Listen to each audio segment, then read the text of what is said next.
Bapak Ibu mungkin tadi MC sudah menjelaskan setiap hari kita punya sesi yang berbeda. Mungkin ada yang baru ikut hari ini, ada yang sudah full selama 4 hari ikut. Mungkin ada yang bertanya maksudnya apa ini? Sesi pemerintah, sesi peneliti dan seterusnya. Jadi bagi yang Bapak Ibu baru pertama kali ikut dengan acara ICSB, jadi di ICSB kami mengenal ada 4 pilar. Pilar yang mendukung, menopang para pengusaha UKM di Indonesia. Pilar pertama kemarin adalah pemerintah, di mana dengan kebijakan-kebijakannya, maka itu akan berpengaruh terhadap perkembangan pengusaha UKM di Indonesia, terutama selama krisis ini. Yang hari kedua adalah peneliti, di mana dari hasil risetnya juga bisa berkontribusi terhadap perkembangan pelaku UKM di Indonesia. Hari ketiga yang kami sebut pengajar atau pembina, ini mewakili bukan hanya dosen sebenarnya, tetapi juga relawan, pembimbing, coach, gitu ya, pembina komunitas yang mendampingi UKM untuk tumbuh bersama. Dan hari ini, hari keempat, kami sebut sebagai pebisnis. Ini adalah perusahaan atau institusi bisnis yang juga turut mendukung perkembangan UKM di Indonesia. Bukan hanya dalam bentuk CSR ya, Bapak Ibu, tetapi juga melalui produk dan jasanya yang secara langsung terkait dengan perkembangan UKM di Indonesia. Nanti Bapak Ibu akan lihat di sesi-sesi diskusi panel yang akan kita lewati bersama. Nah, sebelum nanti kita memasuki diskusi panel 1 dan 2, berikut ini akan kita dengarkan video dari Ahmed Osman. Beliau adalah Presiden ICSB Global. Jadi setiap hari selalu kita awali dengan keynote message dari pengurus ICSB Global, makanya kami sebut acara ini adalah Pekan UKM Internasional. Ahmed Osman mewakili dari pilar pengusaha, karena beliau adalah pengusaha dari Mesir yang sudah menjadi presiden selama 1 tahun hingga akhir Juni ini. Mari kita dengar pesan dari Presiden ICSB Global, Ahmed Osman.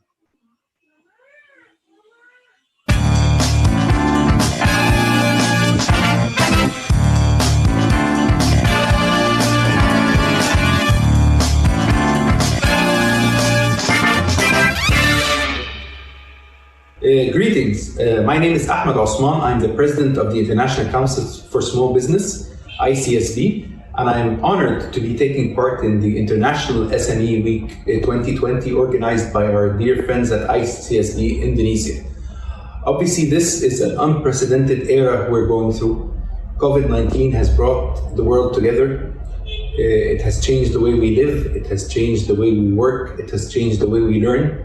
At ICSB, we have embraced this change through the production of a number of digital products. The efforts of our international office in doing these products has led to increased engagement with ICSB members worldwide and also reaching new footprints and new members globally. Obviously, as a SME business owner myself, this era or pandemic has told me a lot. It has put me and my business in the middle of, a big bang. Normally we suffer hits from, let's say, terrorism, natural disasters like hurricanes, like tornadoes, like floods. But this is nothing I have seen, or at least I have lived through before. The world coming to a total lockdown or total standstill has affected businesses in a large way. Small business owners have been smart enough to try to go through the motions of the COVID era. However, some of them have suffered greatly. Obviously, looking forward to the future, we need all our small businesses to be more resilient and more risk-avert, if I may say. So, first of all, a number of governments and countries have supported SMEs through financial grants to support them in paying their direct costs, their payroll, etc. Others have given cash disbursements in other advanced countries, and some countries have done nothing, obviously. The livelihoods of millions of people have been affected because their income level has gone down to sometimes zero. But this era is going to make us stronger. It's going to make SMEs, if I may say, more innovative in the approaches they take. I have a few tips and advices I want to give small business owners worldwide, if I may be in this position to give them some advice. First of all, we've learned that the world has to become digital. Digital is not an option anymore. Digital means the way we sell our products, the way we market ourselves and our brands and our small businesses and even our micro businesses, the way we're delivering our products to our customers and clients has to become more digital. So digital is a key going forward post-COVID-19. The second thing, businesses have to be cash smart. They don't need to spend money if it's unnecessary expenditure. We need to control costs, we need to cut costs where possible, and hopefully we don't affect livelihoods and salaries if possible. However, we need to be smarter when spending the dollar going forward. My next advice to SMEs is, a lot of us have not had the time and luxury when we started a business to pause or stop and think about what we're doing. Are we operating our business in the correct way? Are we providing value to our customers and clients? Are we providing not only value, quality to customers and products? I think this is a good time to sit and look into the mirror and ask these questions about your business. During the last few years, I've seen lots of small businesses worldwide who are, let's say, copycat small businesses. No thought coming through, no ideas, no innovation whatsoever. We see things on Facebook in the US and think it can apply in Egypt or in Indonesia. The world doesn't work this way. What is also important for us is that every country and every city and every town has a different nature to anyone. So all small business owners, this is a good time to sit and think about your market, who you're selling to. Is what you're doing and selling something people need, something people will spend money and buy? Because at the end of the day, all of us as business owners need money and we need revenues. My final point I want to mention to small business owners is employees. These times are tough for many businesses, but we have to try to keep hold of the good and retain the good employees. So whether you're a small shop in a village somewhere in Indonesia, in a town anywhere in Europe, key is to retain, if possible, your good employees, because once you kickstart and restart your business, they are an essential tool taking you forward. Also, when I was visiting Indonesia last year, I noticed a huge, let's say, I want to say a huge revolution and wave of small businesses all around the country.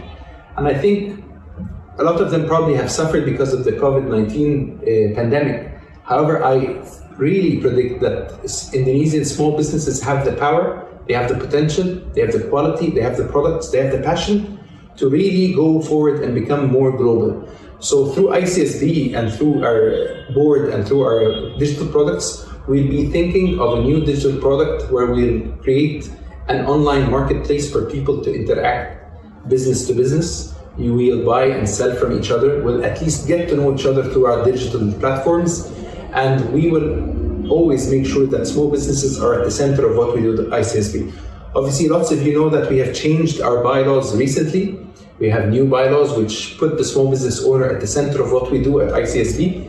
Research, education, policy, all serve us as business owners. So going forward, the future of ICSB post-COVID-19 is hopefully, inshallah, more optimistic.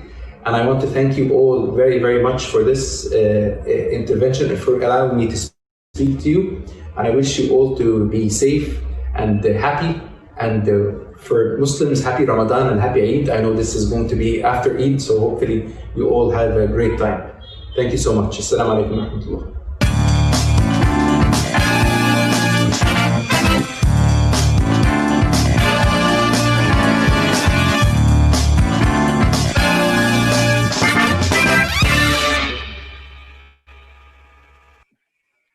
Baik, Bapak Ibu, tadi kita sudah mendengar pesan-pesan dari Ahmed Osman yang beliau adalah pengusaha juga, sehingga pesan-pesannya saya yakin praktis dan bisa kita implementasikan. Dan Ahmed Osman ini pernah hadir ke Indonesia tahun lalu, berkunjung ke beberapa kampus dan daerah dan menghadiri Rakernas khusus ICSB Indonesia di Bali. Nah, sedikit informasi Bapak Ibu pada saat tadi kalau mungkin memperhatikan ya, pada saat menyanyikan lagu Indonesia Raya, peserta yang hadir di acara ini sudah 500, mentok 500. Mungkin kalau di layar Bapak Ibu ada yang angkanya 450 atau 460, tetapi sebenarnya di waiting room sudah lebih dari sekitar 50 orang. Jadi kita mulai dengan full capacity 500 peserta, Bagi rekan-rekannya mungkin yang belum bisa join, bisa diinformasikan untuk join secara live di YouTube channel Marketeers. Sebagai gambaran, hari pertama kemarin sama juga, kita 500 peserta lebih, 500 peserta, dan disaksikan secara live di YouTube 1080 viewer. Luar biasa sekali. Baik, langsung saja untuk berikutnya kita akan memasuki diskusi panel yang pertama, yang akan dipandu oleh guru saya, rekan saya, Bapak Mufid Wahyudi. Beliau adalah koordinator wilayah ICSB Jawa Timur. Gubernur ICSB Jawa Timur.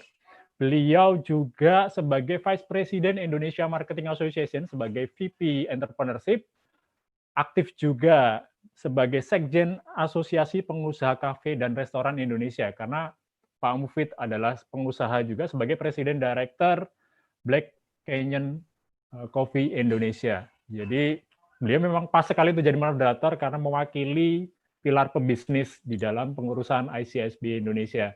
Langsung saja waktu dan tempat saya serahkan kepada Bapak Mufid Wahyudi. Silakan Pak Mufid.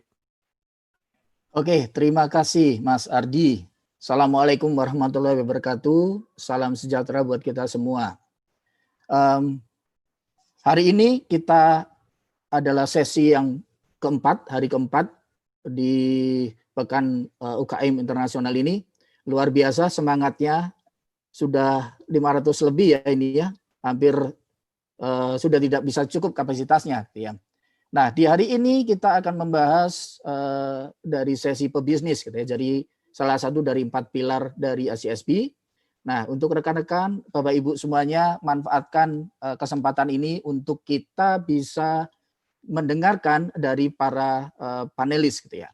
Nah, untuk panelis yang pertama, ini adalah beliau ini luar biasa. Saya mengenal beliau ini sudah 20 tahun lebih gitu ya di industri services ya, consumer gitu ya. Beliau adalah Ibu Handayani. Sekarang ini beliau adalah Direktur Konsumer dari Bank Rakyat Indonesia. Tapi mungkin saya akan bacakan CV beliau. Jadi beliau adalah lulusan dari Universitas Airlangga dan surprisingly bidangnya adalah kedokteran gigi. Jadi mungkin berbeda dengan apa yang sudah dijalankan oleh Ibu Handayani. Dan beliau menempuh S2 di Universitas Pajajaran, mengambil Magister Manajemen. Ya. Pada tahun 2014, beliau adalah Direktur Komersial dari Garuda Indonesia, jadi maskapai penerbangan terbaik dan terbesar di Indonesia. Dan pada tahun 2016, sebagai Direktur Consumer Banking dari Bank Tabungan Negara. Dan setelah itu tahun 2017 beliau di BRI sebagai Direktur Consumer Good. Nah, Direktur Consumer. Nah, tidak berlama-lama lagi, mungkin saya akan sapa beliau, Ibu Handayani. Selamat pagi, Mas. Assalamualaikum warahmatullahi wabarakatuh. Waalaikumsalam. Ibu mungkin lupa dengan saya, tapi sudah lama kita tidak berhubungan. Saya ada di Business Executive Lounge, Ibu, di airport. Masih ingat. Masih ingat. Oh, masih ingat. Apalagi ya, kalau kasih, ngomongin Grand Canyon Coffee ya. Oh iya, terima kasih Bu. Ternyata masih diingat. Oke, Bapak Ibu sekalian, kita akan dengarkan paparan dari Ibu Handayani bagaimana dukungan korporasi khususnya BRI terhadap kita ini semua para UKM. Monggo Ibu, waktu dipersilakan. Mas, sebenarnya saya nggak memberikan paparan sih sebenarnya karena kalau nggak salah kemarin formatnya adalah talk show aja. Jadi tanya jawab mungkin yang dibutuhkan apa informasi yang ingin didapatkan. Tapi secara mungkin general saja bahwa terkait dengan apa yang sudah dilakukan BRI untuk mensupport industri khususnya UMKM di era pandemik COVID ini dan juga nantinya adalah post COVID ini dengan new normal. Kalau kita lihat bahwa ketika kemarin di akhir Maret begitu ya, situasinya memang mendadak seketika seperti direm begitu. Kemudian banyak orang stay at home, ya kan. Kemudian menjadi semua panik begitu. kemudian transaksi berhenti gitu ya kan, kemudian orang mulai adjust di awal-awal April.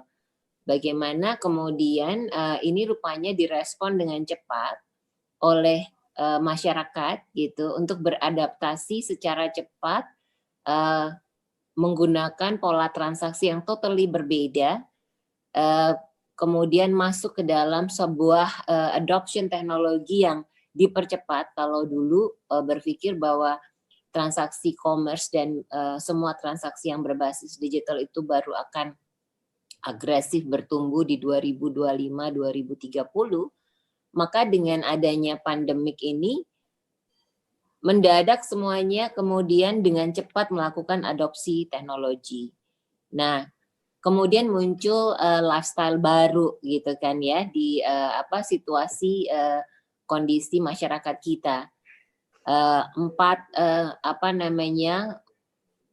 New normal yang baru gitu, yang mulai sekarang teradopsi dengan baik adalah melakukan semua kebiasaan transaksi, melakukan pembelian, pembayaran, itu semuanya di rumah. Kemudian orang kembali melihat, mereview kembali apa yang dilakukan, kemudian muncullah yang namanya bottom of the pyramids untuk melihat kebutuhan yang yang bukan customer wants tapi lebih ke basic needs gitu. Kemudian juga muncul empathic society. Jadi kita semuanya bersama-sama untuk bagaimana bisa membantu masyarakat ekonomi lemah, usaha yang berbasis warung, kemudian juga usaha-usaha kecil lainnya, itu bersama-sama kita bergerak untuk membantu. Nah, termasuk dalam hal ini tentu perbankan. Bagaimana pemerintah merespon itu, mengupayakan agar UMKM ini dapat terus berusaha, karena UMKM ini menjadi salah satu pilar untuk kekuatan ekonomi Indonesia, karena masyarakat kita yang di segmen mikro, ultra mikro, dan juga mass segmen ini cukup tebal di Indonesia. Kemudian semuanya menjadi go virtual, go digital gitu. Jadi kemudian ini direspons oleh BRI gitu dengan segera untuk menyiapkan semua debitur kita, customer kita di mikro dan ultra mikro untuk mengikuti protokol yang terkait dengan bagaimana merespons COVID pandemi ini, gitu. Jadi kita mulai bergerak dengan program 1 juta masker, kemudian pemberian sanitasi, kemudian juga tempat untuk menjaga kebersihan di pasar-pasar dengan kita menyiapkan tempat cuci tangan sehingga mereka kemudian biasa untuk melakukan sesuatu yang lebih higienis gitu. Kemudian yang berikutnya adalah memberikan sosialisasi untuk masyarakat yang ultramikro dan mikro ini, kita berikan cara-cara untuk melakukan transaksi yang berbasis commerce gitu. Nah, memang UMKM ini pada saat kondisi pandemik ini tentu tidak mudah mereka untuk segera melakukan adaptasi. Namun surprisingly ketika kita melakukan pembinaan, mereka sangat cepat untuk bisa merespon. Dan kemudian BRI juga menyiapkan layanan yang berbasis online untuk bisa memberikan informasi-informasi tersebut. Dan kemudian kita melakukan juga sosialisasi kepada masyarakat mikro dan ultra mikro, tentu juga dengan program bersama dengan pemerintah, untuk mereka membiasakan melakukan transaksi berbasis mobile. Karena ternyata masyarakat di segmen ultra mikro dan mikro ini mereka juga pemegang handphone, meskipun tidak semuanya smartphone, tetapi ini menjadi sebuah hal yang baru dan ternyata direspon baik dan cepat oleh masyarakat di sektor mikro dan ultramikro. Kemudian kami memiliki juga sebuah network yang sangat luas yang itu dilengkapi oleh agen briling kita. Kita memiliki lebih dari 425.000 agen briling yang tersebar di seluruh Indonesia. Ini menjadi juga agen yang memberikan edukasi kepada masyarakat, sekaligus tadi juga merespon dari Empathic Society. Jadi kita juga memberikan, selain edukasi, kita juga memberikan bantuan-bantuan. Nah, akses layanan yang kita buka berbasis digital ini mendapat respons yang luar biasa, sehingga ketika dalam kurun waktu cukup cepat selama bulan April dan Mei, penetrasi transaksi di segmen UMKM untuk onboarding di digital platform di beberapa fintech dan commerce yang dibantu oleh BRI itu meningkat cukup signifikan. Jadi kalau kita lihat, satu sisi memang pandemi COVID ini menimbulkan juga tekanan-tekanan yang luar biasa kepada sektor UMKM, dan itu tentu direspon dengan kita melakukan restrukturisasi terhadap kredit yang diberikan. Di satu sisi juga pemerintah juga mempercepat juga untuk pemberian KUR bagi usaha mikro dan kecil. Kemudian di satu sisi juga karena BRI juga penyalur bansos untuk masyarakat ultramikro, dan semuanya ini menggunakan basisnya adalah digital karena menghindari kontak langsung, dan memang tidak bisa berkontak langsung karena tidak bisa berkumpul di sebuah tempat yang jumlahnya cukup banyak. Dan kemudian juga kita juga membantu memberikan edukasi terkait dengan pendampingan perubahan sektor bisnis misalnya. Jadi contohnya misalnya ada nasabah UKM kita yang sebelumnya adalah penjahit, konveksi dan sebagainya. Karena kebutuhan masker itu banyak dengan program 1 juta masker, maka kita berikan pelatihan untuk mereka membuat masker yang kemudian kita bagikan kepada masyarakat untuk bisa disosialisasikan untuk melakukan kebiasaan baru untuk perlindungan diri dan perlindungan sekitarnya dengan melakukan gerakan 1 juta masker. Jadi itu contoh-contoh yang kita berikan. Selain itu juga tadi kita juga mengedukasi, melakukan pembimbingan gitu kepada UMKM yang tadinya mungkin di sektor usaha yang lain yang tidak favorable, kemudian kita bantu untuk misalnya merubah mereka menyediakan makanan yang bisa dipesan dan dibeli melalui ekosistem platform teman-teman di fintech dan juga Instagram, juga Facebook yang mereka bisa menjual dengan mudah. Jadi tutorial-tutorial seperti itu kita lakukan untuk membantu bagaimana menggerakkan UMKM. Mungkin begitu, Mas. Yes, luar biasa Ibu apa yang sudah dilakukan oleh BRI.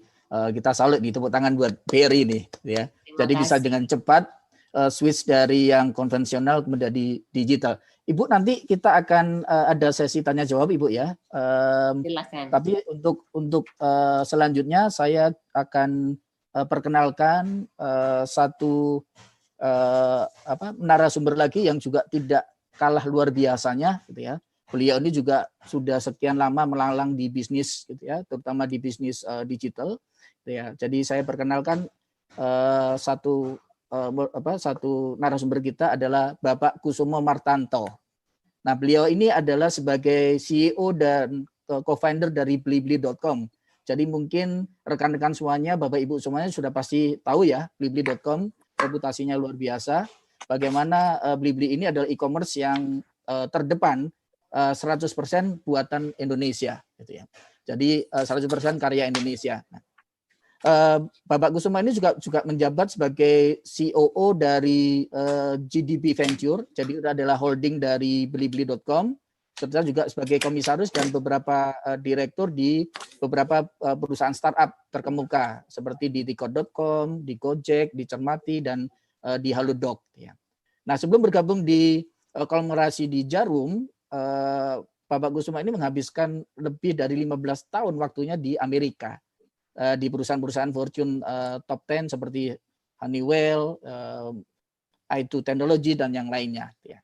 Jadi mungkin tidak berlama-lama lagi karena waktunya sudah mepet gitu ya. Monggo Pak Kusuma bisa memberikan paparannya. Ya, terima kasih. Selamat pagi Mas Mufid. Selamat pagi Bu Handayani. Sudah lama ini tidak bertemu. Dan selamat pagi semua teman-teman dimanapun teman-teman berada ya. Semoga semua sehat. Mungkin seperti Bu Handayani deh, awalnya kita sih menyediakan presentasi, lebih baik kita ngobrol-ngobrol aja ya.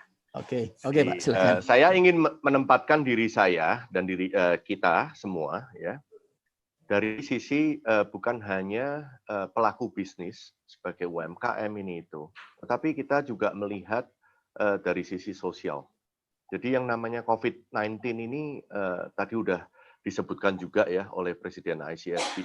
This is something yang unprecedented gitu ya. Nggak ada yang bisa menerka bahwa COVID-19 akan datang dan menjadi pandemi dan memberikan impact yang luar biasa, baik negatif maupun positif. Nah, sekarang kita sebagai pelaku bisnis ini bagaimana? Kalau dibilang, oh ini hanya berimbas terhadap UMKM, saya rasa tidak. Ini berimbas semuanya. Jadi kita mesti melihat dari dua sisi. Satu kita melihat dari sisi demand ya atau customer.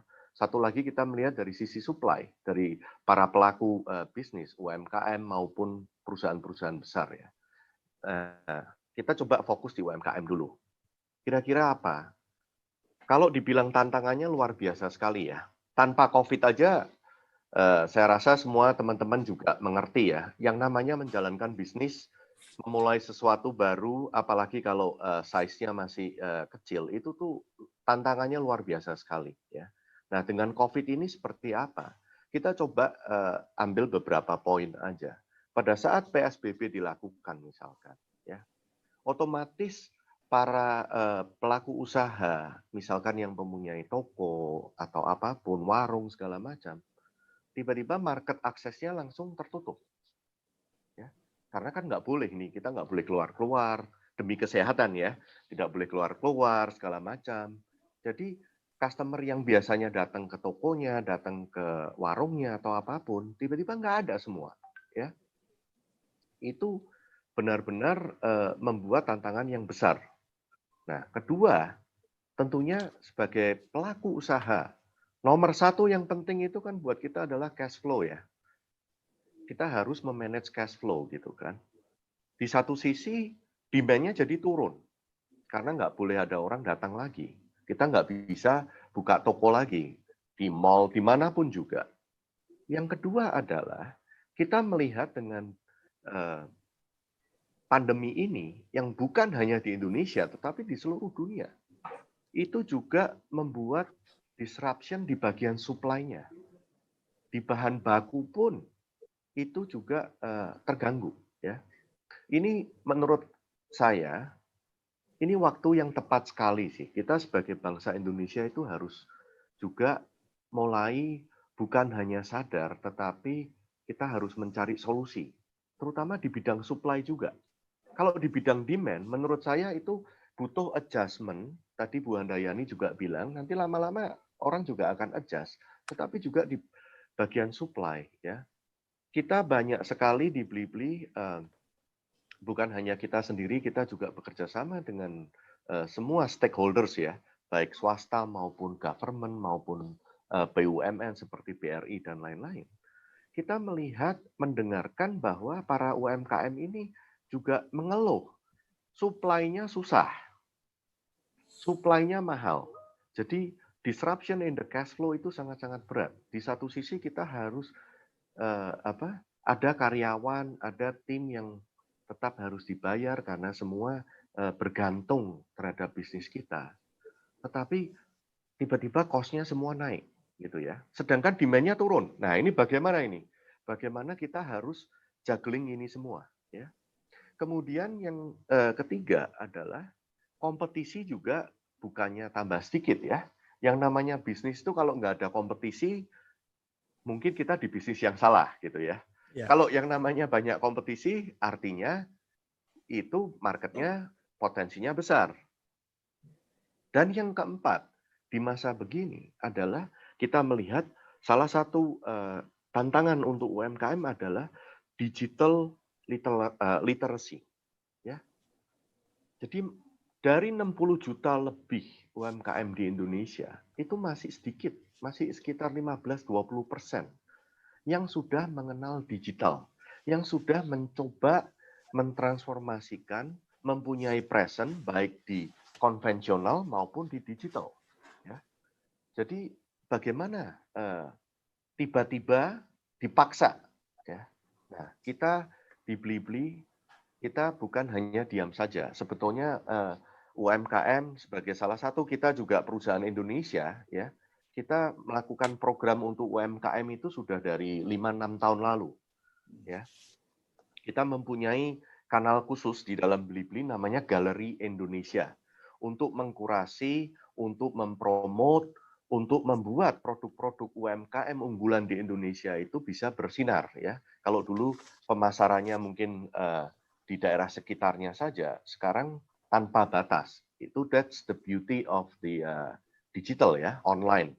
Nah, kita dengan adanya COVID ini, kita intensify dan kita sendiri juga transform. Kalau dulu trainingnya itu masih banyak offline, dikumpulin UMKM ya, teman-teman kita di Blibli, kita pergi ke daerah-daerah bersama para partner government maupun swasta untuk melakukan pelatihan. Sekarang kita langsung transform, harus melakukan pelatihan melalui digital. Dan ini kita intensify. Jadi selama 2-3 bulan stay at home, working at home aja, itu kita sudah melakukan 100 lebih sesi pelatihan online. Ya. Kedua, ini kita juga membantu bagaimana UMKM ini, kita bagi lagi sektor-sektornya ya. Karena sebetulnya di masa pandemi ini, di satu sisi negatifnya banyak ya, banyak yang struggling. Tetapi di sisi lain, contohnya bagi UMKM yang di bidang makanan, minuman, suplemen, jamu, itu malah luar biasa. Ya. Kami mencatat kalau di Blibli itu malahan produk-produk UMKM kami, itu selama pandemi itu bisa naik sampai 6 kali lipat. Ya, secara rata-rata. Tetapi ada juga sektor UMKM, contohnya seperti bagian fashion, konveksi, itu cukup mengalami pressure ya. Nah itu bagaimana Blibli kita secara aktif juga melakukan brainstorming, to re-strategize, to help our UMKM itu re-strategize. Ada salah satu UMKM binaan kami, sebelumnya baik-baik saja, dia jual fashion ini itu. Setelah pandemi, tiba-tiba demand-nya habis, ya. Padahal dia sudah mempunyai karyawan-karyawan ada 10-an gitu ya. Bagaimana? Tetapi itu kembali lagi itu kita bantu. Oh, apalagi kita coba gali. Kebetulan ini ada satu UMKM ternyata mempunyai resep warisan orang tua, ya. Nah, beralihlah membuat ayam goreng, ya, dijual di platform kami dan juga melalui Instagram dan lain-lain. Di situ bukan hanya mereka bisa mempertahankan bisnisnya, mempertahankan para karyawannya, tetapi malahan dari data kami dan juga dari informasi ini malah bisnisnya growing gitu. Jadi itu beberapa hal secara real yang kami lakukan dan tentunya dari sisi demand juga kami harus menjaga customer-customer-nya harus percaya bahwa walaupun transaksinya online, bagaimana kebersihan, hygiene-nya untuk pada saat barang di packing, barang dikirim? Itu kan menjadi pertanyaan ya bagi kita semua ya. Nah, itu kita juga mengeluarkan video di mana kita memperlihatkan di warehouse kita, di tempat produksi-produksi para rekan-rekan UMKM kita, bagaimana kita making sure bahwa handlingnya itu dilakukan secara hygiene. Ya. Kemudian pengirimannya pun itu dilakukan mengikuti protokol-protokol kesehatan yang ini. Jadi menurut kami adalah kita butuh kolaborasi. Ini tidak ada satupun yang bisa bekerja sendiri dan bisa memberikan solusi secara end-to-end untuk pandemi ini. Kita harus kolaborasi semuanya. Mau UMKM, perusahaan besar, mau swasta, mau government, ya, mau para researcher, analis, edukasi, semuanya. This is the time. Ya, kita di Indonesia ini kita harus bangkit benar-benar, kita harus kolaborasi. Kedua, itu juga pemerintah itu berperan sangat-sangat besar. Ya, tadi juga udah disebutkan banyak sekali yang sudah pemerintah lakukan, BUMN seperti BRI dan lain-lain, ya, baik bantuan sosial, keringanan kredit dan lain-lain. Tetapi juga kita melihat pemerintah ini secara aktif juga ingin membuat yang namanya UMKM Indonesia ini tetap menjadi pilar pembangkit ekonomi.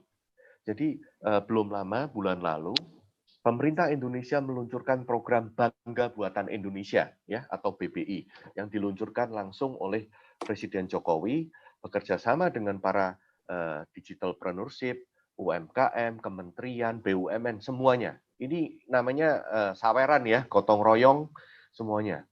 Nah, itu sangat-sangat positif kita melihat. Ya. Kedua adalah untuk sebagai pelaku usaha, kita harus tetap inovasi. Ya, karena mau tidak mau, behavior-nya customer berubah. Kemudian challenge-nya banyak sekali. Bagaimana kita berinovasi di masa pandemi ini, di mana kita bukan hanya survive, tetapi malahan kita mempersiapkan. Setelah post-COVID ini bagaimana? Apakah bisnis model yang kita lakukan ini benar atau tidak? Apalagi yang kita bisa leverage teknologi, platform, semuanya. Bagaimana kita bisa transform ke digital? Ya, kan ada joke dibilang bahwa bukan CTO, bukan CEO, bukan CIO yang mempercepat digital transformasi, tapi namanya COVID atau COVID. Ya. Dan yang terakhir adalah kita harus stay positif, ya. Karena kembali lagi, ini semua kembali ke mindset kita. Kalau kita berpikiran negatif, artinya kita udah menyerah. Kita kalah ini, ya. Kalau kalah, artinya apa? Kita semua habis, mati, ya. Negaranya juga kacau, ekonominya kolaps.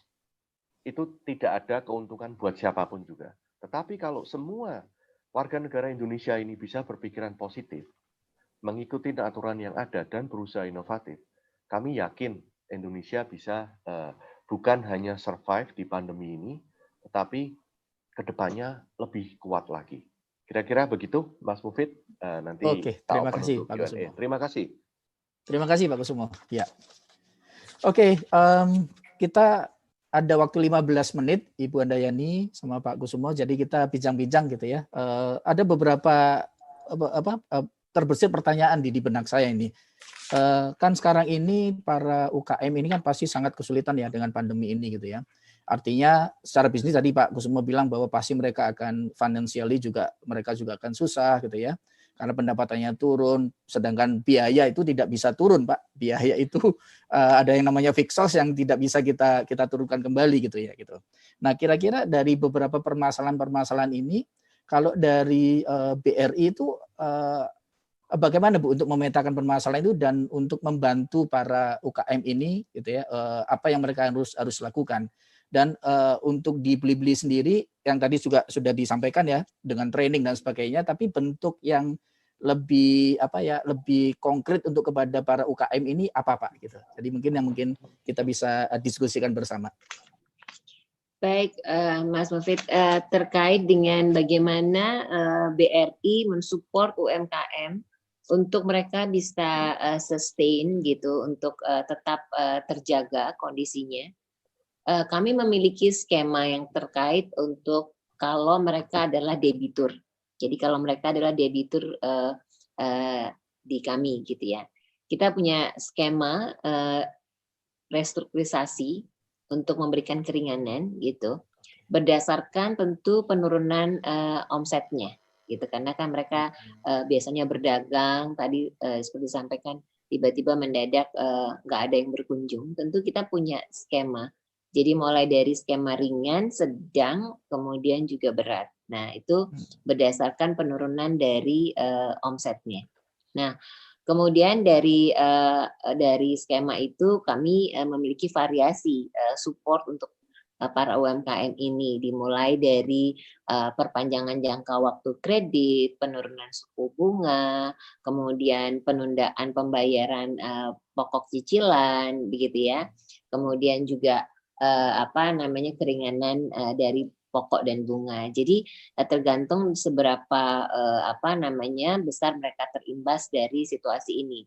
Karena tadi seperti disampaikan juga ada satu sisi pengusaha UMKM yang mengalami kesulitan, tapi di satu sisi juga mereka ada yang juga mengalami booming dari sisi penjualannya. Nah, kemudian juga kepada pengusaha ini tadi bantuan lainnya adalah tadi tutorial, training, edukasi, sosialisasi tentang bagaimana mereka mengadaptasi atau beradaptasi, mempercepat adoption terhadap transaksi berbasis digital. Jadi memang responsnya cukup baik dari masyarakat, karena kami juga melakukan sosialisasi yang terus-menerus. Dan tentu dengan adanya tadi program restrukturisasi untuk yang debitur, kemudian juga program pelatihan untuk mereka mengalihkan cara mereka melakukan transaksi dan berjualan, ini tentu juga harapannya bisa menghidupkan usaha-usaha mereka. Tapi betul bahwa salah satu yang paling penting adalah stay positif gitu, untuk mereka bisa tidak perlu lagi cemas karena BRI membantu asistensinya. Kira-kira seperti itu, Mas Mufid. Terima kasih, Bu. Ya, mungkin dari Pak Kusumo ada hal apa yang mungkin bisa diindikan untuk para UKM ini? Yes, dari Blibli kita melakukan banyak hal ya. Jadi satu tentunya kita harus bisa mengenerate bigger demand supaya para teman-teman UMKM yang sudah bergabung di kami atau yang belum bergabung segera bergabung, itu demand-nya bisa tambah besar. Jadi kami melakukan banyak sekali marketing, promosi, dan kita memberikan kredit ke para UMKM di platform kami, kredit untuk beriklan ya di platform. Jadi ini juga supaya produk-produknya lebih mudah dilihat ya, lebih kalau zaman dulu istilahnya disundul gitu, Mas ya. Iya, gitu. Iya, benar. Ya. Itu kita lakukan. Kemudian kita juga memberikan tawaran ke para UMKM ini untuk kami membantu supply beberapa raw materialnya yang memang di mana Blibli sebagai posisi kami itu juga sudah mempunyai strong relationship dengan para pabrikan, kemudian para supplier yang besar-besar ya. Jadi kami memberikan supply supaya mereka itu bisa mendapatkan supply-nya, supaya bisa tetap produksi, tetap bisa jualan gitu ya. Dan kita selama pandemi ini malahan kita juga menghilangkan komisi ya untuk para UMKM. Jadi kalau mereka jualan di platform kami, kita nolin ini komisinya ya. Kenapa? Itu untuk membantu meringankan beban. Yang kami sedang persiapkan adalah bekerja sama dengan financial institution yang ada untuk juga menjadi penyaluran kredit yang sangat-sangat bersahabat lah untuk para UMKM ini. Tetapi kita harus ingat bahwa sebetulnya teman-teman UMKM ini kebutuhannya bukan hanya financial sih ya. Makanya tadi Bu Handayani bilang, saya juga re-emphasize lagi, yang namanya pendampingan, training, mentorship ini sangat-sangat penting ya. Karena dari situ semoga kita bisa membantu memberikan semangat lah ya. Soalnya kalau semangatnya udah ini kesannya udah nggak ada no way out gitu ya. Padahal sebetulnya masih potensinya besar kok. Di setiap kali ada permasalahan itu tentunya harus kita cari solusi yang terbaik lah. Gitu. Ya, oke, luar biasa ini dari Blibli ini. Jadi mungkin rekan-rekan Bapak Ibu UKM, rekan-rekan UKM yang belum bergabung di Blibli segera bergabung karena itu tadi ya. Komisinya juga 0 gitu kan ya dibanding dengan aplikasi yang lain. Saya rasa ini menarik sekali nih Pak ya. Dan mungkin barangkali kalau ada yang belum tahu gitu ya, monggo segera bergabung gitu ya. Sekalian saya promosikan ya Pak ya. Terima kasih, terima programnya kasih. menarik Terima gitu kasih. ya. Supaya juga ini bisa memberikan dampak yang positif juga bagi kami para UKM gitu ya. Dan tentunya juga yang tadi dari BRI banyak sekali stimulus-stimulus keringanan-keringanan ya yang bisa didapat. Jadi daripada ke bank yang lain yang lebih baik ke Bank BRI gitu ya, karena memang sudah terjamin. Gitu, ya. Dan karena memang milik rakyat tuh Pak, Bank Rakyat Indonesia. Iya betul. Namanya aja udah itu ya Bu ya. Iya Pak. Dan saya nasabah udah puluhan tahun yang lalu Bu. Terima kasih. Dengan Blibli juga kami cukup agresif untuk bekerja sama mensupport UMKM ini. Ya, luar biasa. Tapi Bapak Ibu ya bukan ini adalah skema stimulus ya, tapi bukan adalah untuk menghilangkan kewajiban ya. Jadi memang adalah hanya meringankan saja, tetap kewajiban adalah kewajiban gitu ya. Yang tadi Pak Kusumo bilang bahwa setiap kali ada masalah pasti ada kesempatan gitu ya. Dan kesempatan ini yang harus kita sama-sama. Jadi positif, kalau kita masih positif pasti akan ada jalan. Dan mari kita lakukan bersama-sama gitu ya. Jadi yang poin yang kedua tadi yang kolaborasi juga menjadi hal yang paling penting gitu. Jadi antara platform, aplikasi dan perbankan juga ini luar biasa kalau bisa berkolaborasi sehingga bisa memberikan manfaat yang lebih pada para UKM gitu ya. Nah, kira-kira Ibu Handayani dan Pak Kusumo nih, kira-kira pelajaran apa nih yang bisa diambil untuk para UKM ini untuk bisa memanfaatkan teknologi yang sekarang ini? Ya, teknologi kepepet ya karena COVID ini ya. Kalau enggak kan tidak akan secepat ini begitu. Jadi barangkali ada saran atau ada masukan-masukan buat kami para UKM ini. Monggo, bisa Ibu atau Bapak dulu, monggo. Silakan Blibli dulu. Kalau kami prinsipnya simple sih, Mas. Janganlah teknologi ini hanya dilihat sebagai momok ya, yang menakutkan.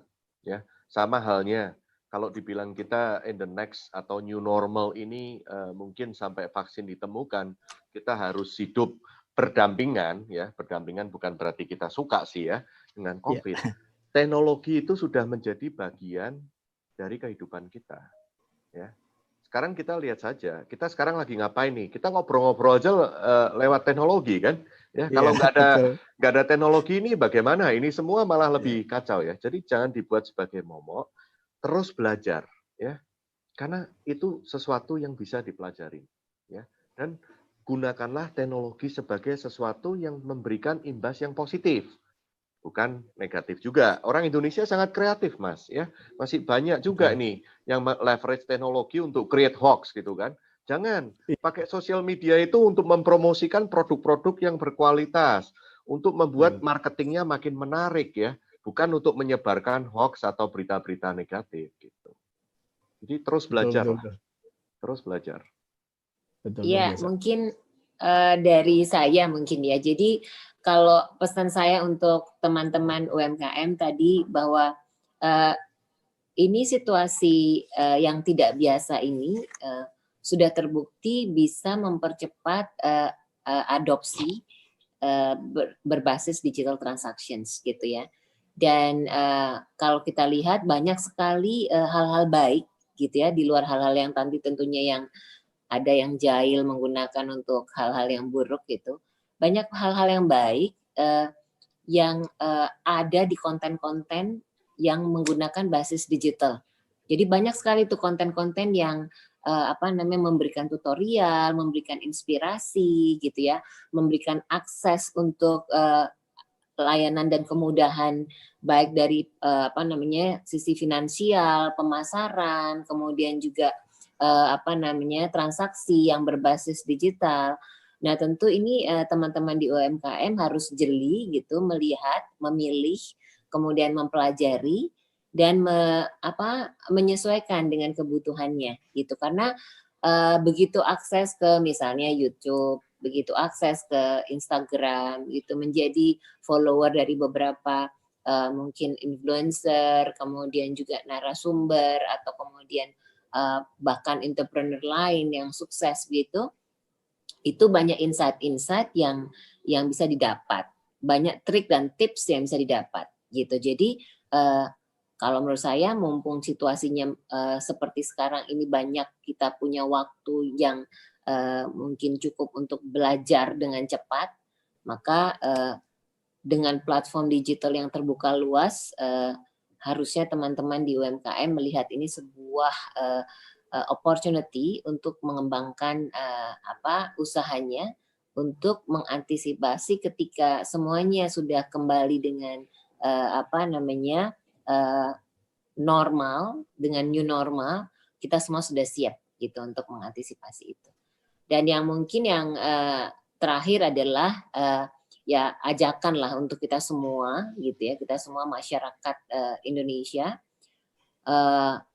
harus betul-betul mensupport tadi produk-produk yang memang dihasilkan oleh UMKM Indonesia. Makanya diluncurkanlah program oleh Pak Presiden Bangga Buatan Indonesia. Itu sebuah movement untuk kita semua mensupport dan tentunya bukan hanya mensupport tapi membeli dan menjadi pembeli yang harusnya fanatik ya terhadap produk-produk Indonesia gitu. Bahkan mungkin kita merasa risih kalau kita di situasi saat ini menggunakan produk yang bukan buatan Indonesia gitu ya. Jadi itu mungkin harus ditumbuhkan supaya nanti kita betul-betul pengusaha-pengusaha Indonesia itu menjadi sangat kuat ketika situasi ini sudah kembali normal. Itu mungkin, Mas. Wow, luar biasa Ibu. Ya, jadi memang ya ini juga mungkin kita ambil positifnya ya untuk dengan adanya COVID ini ya. Kalau tidak, Indonesia tidak akan melek nih. Negara sebesar ini semuanya import gitu ya. Nah, kalau dengan adanya sekarang coba potensinya sebetulnya luar biasa dan kita bisa lakukan itu semuanya sendiri gitu ya. Nah, ini cuman karena waktu kita, Bu, ini menarik sekali nih Pak, Bapak dan Ibu ya. Sebetulnya kalau kita mau lanjut ini nggak bisa habis ini sampai malam ini ya. Cuman karena mohon izin, Pak. Ya. Ya ini karena tamu-tamu kita istimewa, sepertinya mungkin kita bisa minta komentar Pak Presiden juga nih. Nah, betul. Ini yang saya mau sampaikan juga ini ya. Jadi karena ini luar biasa tadi ya apa sharingnya dari Ibu Handayani dan Pak Kusumo gitu ya. Nah, ini saya mohon untuk Pak Presiden Pak Jeki Musri untuk memberikan sedikit tanggapannya gitu ya untuk pada sesi ini. Monggo Pak. Terima kasih Pak Mufid. Selamat pagi semuanya. Assalamualaikum. Salam sejahtera bagi kita semuanya. Bu Hani, Pak Kusumo, terima kasih banyak atas dukungannya, luar biasa sekali ya. Nggak pernah bisa-bisa belajar dari Bank BRI dan juga dari Blibli. Bapak Ibu sekalian, pada kesempatan ini saya singkat saja komentarnya karena waktunya sangat terbatas. Kita lihat dua perusahaan ini itu begitu kuatnya karena apa?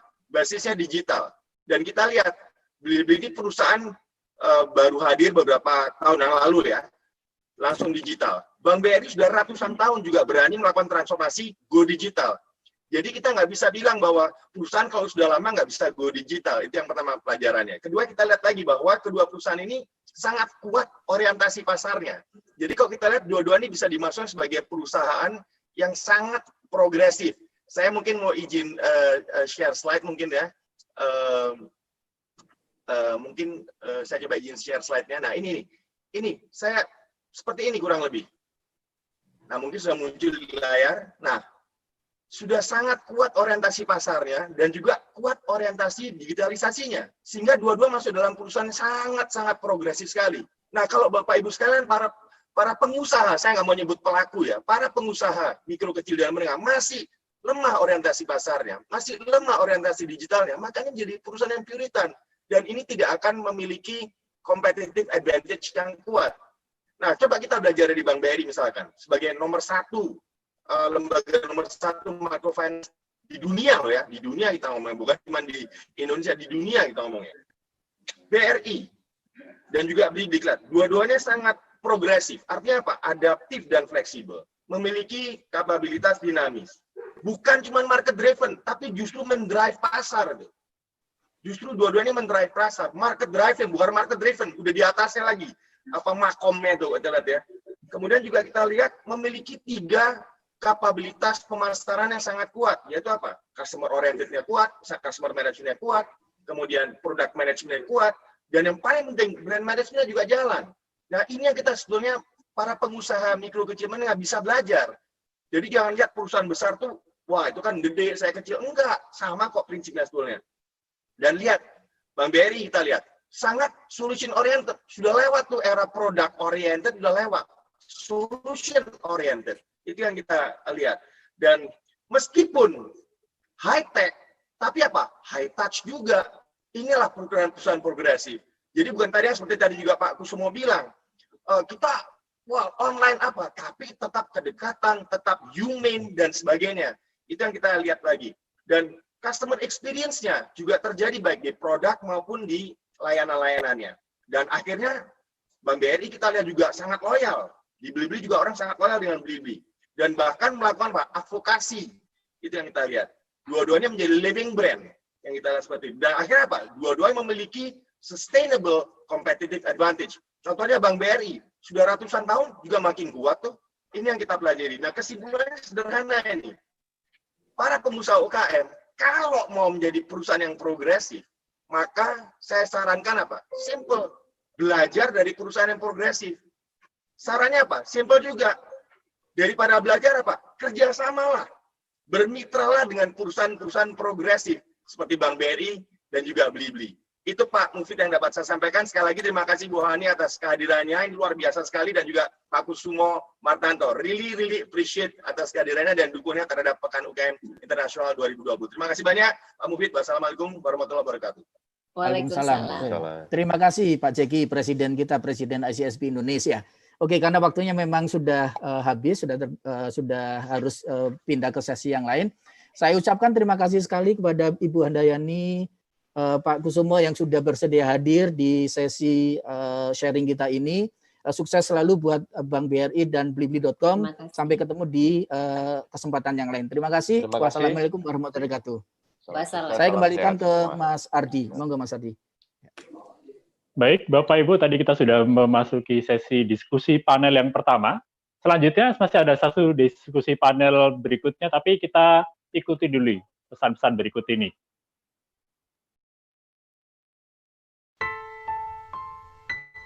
Nggak bawa kartu ATM? Pakai Brimo. Tarik tunai di ATM nggak pakai kartu.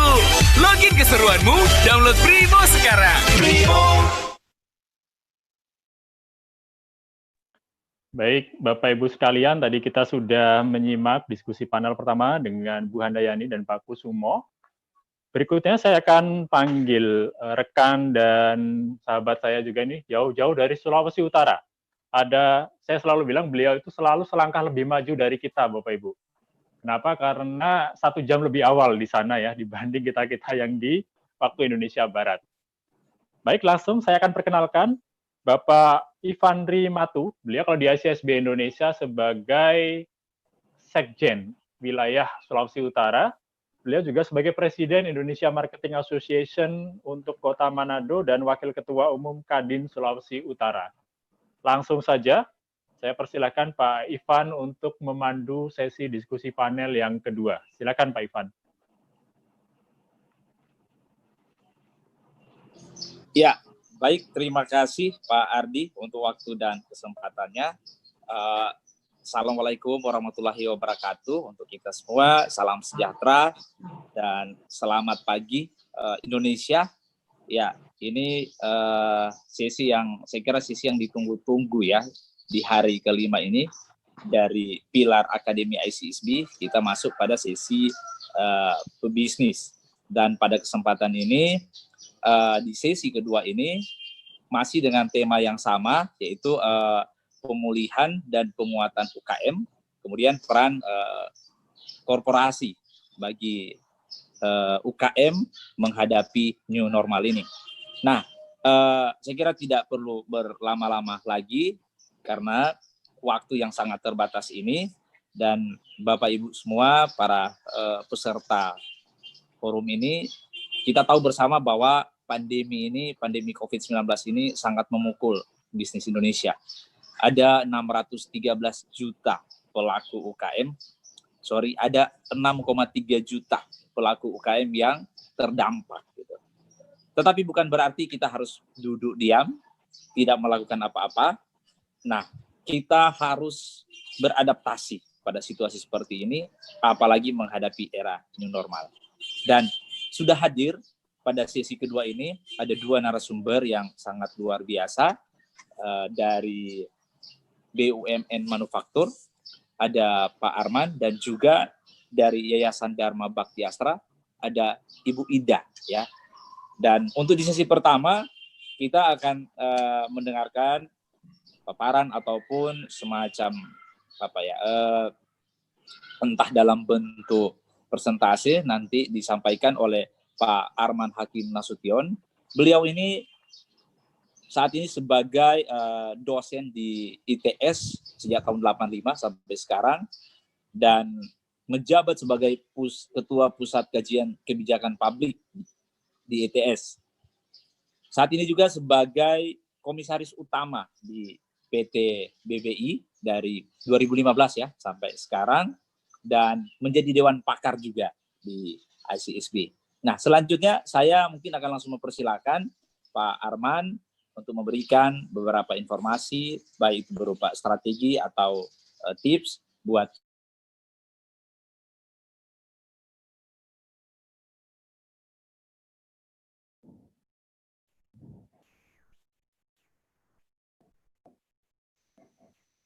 Halo. Halo. Ya, ini mungkin masih sementara menunggu. Kalau misalnya Pak Arman belum siap. Halo, ya. Pak Arman. Oh ya. Terima kasih Pak Ivan. Silakan langsung Pak Arman. Assalamualaikum warahmatullahi wabarakatuh. Waalaikumsalam. Yang terhormat Bapak Ibu sekalian, host mohon dibantu untuk sharing file. Jadi Bapak Ibu sekalian, alhamdulillah terima kasih atas undangannya untuk bicara di forum yang terhormat.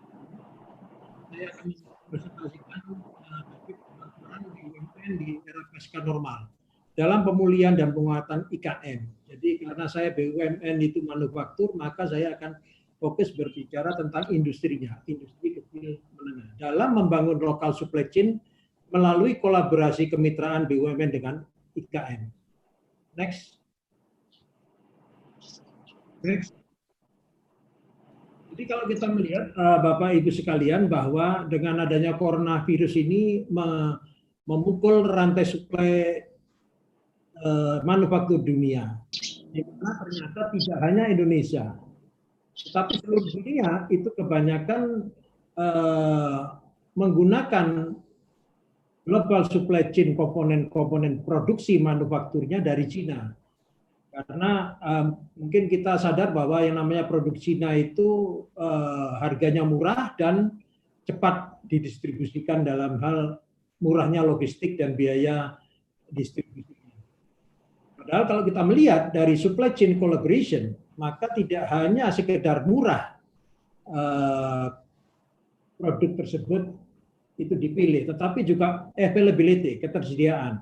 Affordability adalah harga yang reasonable, yang murah tadi, dan juga kualitas. Ini merupakan 3 KPI 3 in 1 dalam supply chain collaboration. Dan ekonomi pandemi corona ini menyadarkan dunia, termasuk Indonesia, bahwa ketergantungan kita terhadap global supply chain China itu sangat berisiko. Jadi kalau kita lihat Purchasing Manager Index PMI Manufaktur Indonesia itu sangat jauh, sangat melorot pada bulan Maret ke April, di mana dibandingkan dengan Korea, dibandingkan dengan Singapura, kita sangat jauh merosot. Ini mengindikasikan bahwa manufaktur di Indonesia itu mandek adalah gara-gara data kita adalah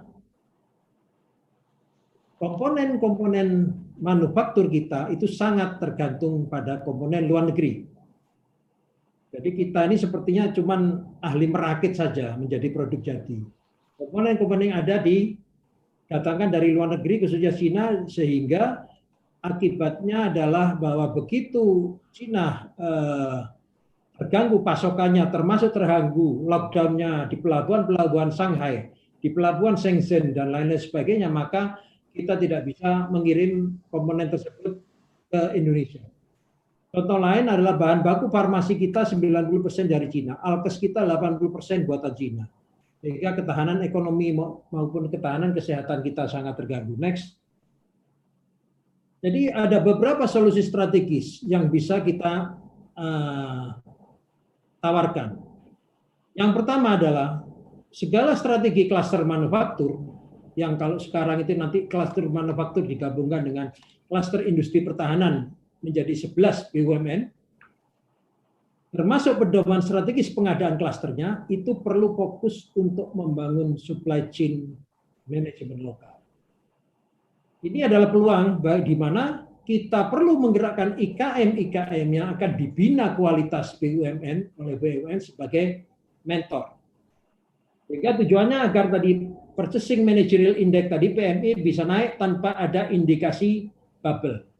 Yang kita maksud dengan bubble dalam hal PMI naik tetapi ternyata itu tidak mencerminkan kondisi yang dimaksud adalah uang berputar tidak di dalam negeri, misalkan asalnya itu komponen didapat dari negeri Cina tapi nanti kita dapatkan dari Vietnam.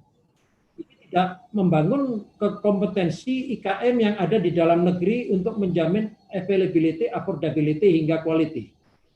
Dengan demikian, kalau kita bisa menggerakkan IKM yang dibina kualitas oleh BUMN sebagai mentor, maka KPI 3-in-1 daripada global supply chain ini akan bisa dipenuhi. Next. Apa yang harus kita lakukan? Ada dua pendekatan, Bapak Ibu sekalian. Pertama adalah satu, top bottom dari atas ke bawah, dan kedua adalah bottom up. Yang top bottom artinya BUMN turun mencari local partner IKM mana yang kompeten untuk dibina. Sedangkan yang bottom up artinya IKM berusaha secara aktif untuk mencari induk BUMN mana yang sesuai dengan proses bisnisnya. Jadi kalau saya melihat bottom up itu mungkin susah, sehingga kita sarankan dipilih top bottom. Contohnya kalau di luar negeri, Kobelco, perusahaan ekskavator di kota kecil Jepang itu memiliki pemasok komponen di gang-gang kecil di kota tersebut. Contoh lain Malaysia dan Korea, Bapak Ibu sekalian, termasuk model Sugo Sosa Jepang dan Chaebol Korea yang membina juga IKM sebagai pemasok komponen. Next. Jadi kalau kita bicara detail X-nya seperti apa, maka bagi tugasnya mungkin sebagai berikut. BUMN berdasarkan detail engineering design dan material requirement planning atau work breakdown structure-nya kemudian akan melakukan satu, komponen requirement mana yang akan dibuat oleh BUMN sendiri dan mana yang akan dibeli kepada IKM dan IKM siapa. Kedua adalah kita melakukan talent mapping IKM yang akan dibina dengan melakukan pendampingan mulai dari penyusunan budgeting hingga quality control sehingga produk UKM itu adalah bisa connected dan visible untuk kualitas BUMN. Dan kemudian kalau kita melihat bahwa BUMN sebagai regulator dan player itu akan bisa mendapatkan harga bahan baku yang murah karena pembeliannya kalau di sistem cluster otomatis akan lebih banyak sehingga mendapatkan quantity discount. Beda kalau UKM itu membeli sendiri-sendiri yang tidak akan mencapai skala ekonomis. Dan yang berikut adalah kita perlu memperhatikan tahapan kerjasama dengan IKM tersebut. Apa tahapan kerjasamanya? Next. Jadi yang pertama, ada tahap pertama di mana hanya jasa pengerjaan saja dulu. IKM diberi jasa pengerjaan oleh BUMN. Goalnya adalah cost effectiveness dan best delivery sesuai dengan quality yang dipersyaratkan. Yang tahap kedua ada IKM dikumpulkan dalam satu kota atau satu klaster untuk menekan biaya logistik dalam bahan baku maupun pengiriman barangnya. Yang tahap 3 adalah memanfaatkan kebijakan fiskal di kawasan berikat. Prioritasnya pada BE yang sudah terbentuk. Berikut, kalau ini sudah berjalan 3 tahap ini, maka IKM mulai diajarkan mengarah pada revolusi 4.0. Sehingga mereka terbiasa connect dengan big data dan AI sebagai interface daripada sistem IoT BUMN. Dan saya optimis, atau kami di klaster manufaktur dan pertahanan optimis, hal ini akan bisa direalisasikan karena kita di BUMN punya KPI yang harus melibatkan IKM dalam bentuk TKDN dan juga punya KPI dalam hal sisi pencapaian INDI 4.0 atau KPI yang berhubungan dengan pencapaian teknologi dan model daripada revolusi industri 4.0. Terima kasih. Wassalamualaikum warahmatullahi wabarakatuh. Kita 2 menit lagi ya, Pak Arman. Ya. Oh ya, sudah selesai. Oke, baik. Luar biasa, Pak Arman. Singkat, jelas, padat ya. Saya mungkin akan mengorek lagi soal detail supply chain management ini ya. Bagaimana keterlibatan UKM di sana. Tadi sudah ada detail action-nya. Tapi mudah-mudahan ada semacam explore lagi penjelasannya. Tetapi kita akan memberikan dulu kesempatan kepada Yayasan Dharma Bakti Astra. Jadi untuk pertanyaan nanti Pak Arman kita 1 kali sebentar dan mengingat waktu ya, saya harap mungkin Ibu Ida sudah bisa siap-siap dan saya akan perkenalkan untuk pembicara yang kedua di sesi ini, Ibu Ida RM Sigalingging dari Yayasan Dharma Bakti Astra sebagai sekretaris yayasan sejak tahun 2018 sampai sekarang. Ibu Ida sendiri pernah menjadi project manager di PT Baroma Harpa di tahun 87 sampai 90.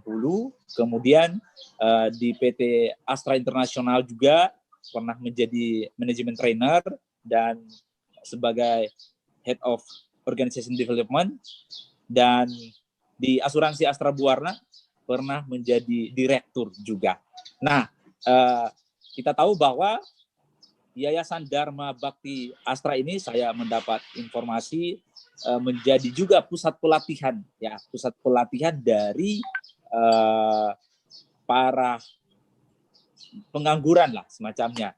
Kemudian telah membina juga di atas 10.000 UKM dan ada 16 lembaga pengembangan bisnis, kemudian ada 10 lembaga keuangan mikro. Nah, ini mungkin yang akan kita dengarkan kira-kira apa yang sudah dilakukan oleh Yayasan Dharma Bakti Astra. Kemudian kira-kira nanti UKM bisa mendapatkan peran apa di sana?